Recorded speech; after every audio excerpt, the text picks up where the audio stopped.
Former IGN editor and current Santa Monica Studio writer Alanah Pearce has recently claimed that having a 2-year-old child is a situational disability, especially when you are playing Elden Ring. Before we get to this, I'd like to ask you, please hit that subscribe button, hit that bell for notifications so you don't miss any of our future videos here at the Trent Report. Wrote this up over at thatparkplace.com. And let's just take a listen to what she has to say here. She posted this in a video on YouTube at the end of June here. Let's take a listen. Asking for an easy mode. That isn't the intent. Here's the thing I want to spell out where accessibility is concerned. People who are disabled, I felt myself doing it, I'm going to do it, is another tangent. There are also multiple kinds of disabilities, especially where gaming is concerned. There are long-term disabilities, there are situational disabilities, there are temporary disabilities. It counts as a disability where a video game like Elden Ring is concerned if you have a kid.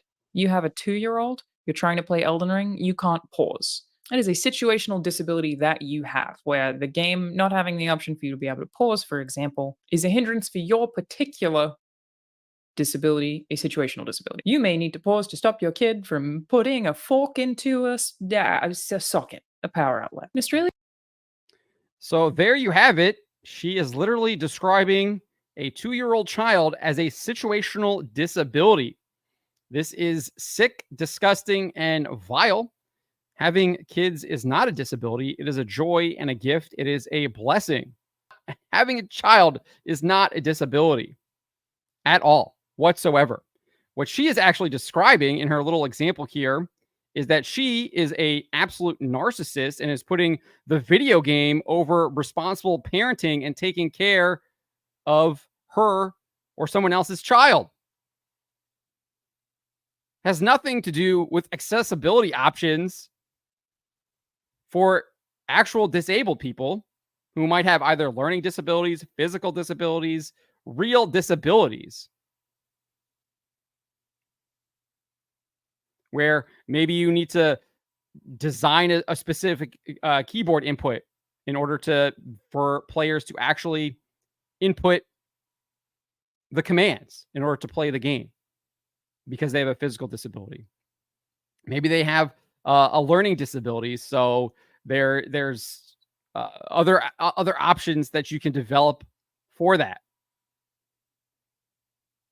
But wanting a pause screen because your child might be endangering himself, that has nothing to do with accessibility, because having a child is not a disability. It's a gift from God. And you know what you can do? You can just turn the game off and focus on your child. That's what you can do. It has nothing to do with accessibility options whatsoever. This is what these people do. These people are so sick, and I don't know if she's doing this intentionally, but it's her intellect has been so damaged that she is pushing anti-life, anti-human, death cult behavior and masking it as accessibility. It's sick. It's sick and twisted. She's trying to promote what is actually probably something positive and good. Accessibility options for people that actually have disabilities. But then she literally uses an example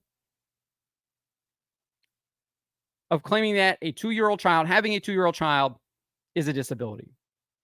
Absolutely sick and twisted. And her intellect is damaged, and it's damaged by the lifestyle that she engages in, because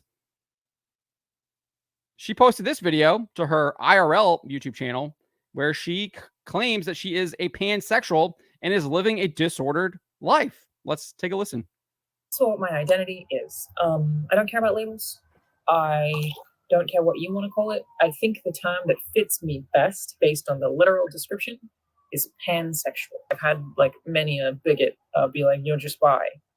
Okay, if you want to call me bi, I don't give a shit. Whatever you want. But for me, it's basically I don't really care about somebody's gender or genitals in any way whatsoever. I don't care what you have, and I don't care what you identify as. There is no particular gender orientation identity that I dislike.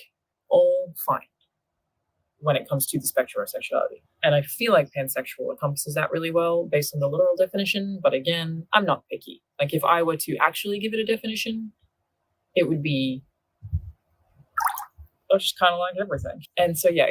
So there you go, admitting that she engages in these disordered lifestyles. And this does indeed harm your intellect. It clearly harms her conscience.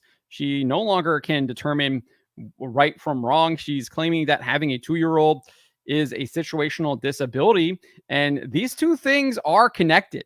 When you live these disordered lifestyles, when you are literally rejecting natural law, you're going to be rejecting natural law in other places too, and you're going to be wounding your moral compass. You're not going to be able to determine right from wrong, which is what she does in her other video where she's claiming that a 2-year-old is a situational disability. This is why this stuff matters. This is why I'm going to continue to talk about this stuff, because you have people that engage in these disordered lifestyles that work for these video game companies, and they're pushing absolute nonsense like claiming that having a child is a situational disability. But let me know what you guys make of this. Let me know in the comments below. Remember to always be charitable, especially to each other, but to always speak the truth.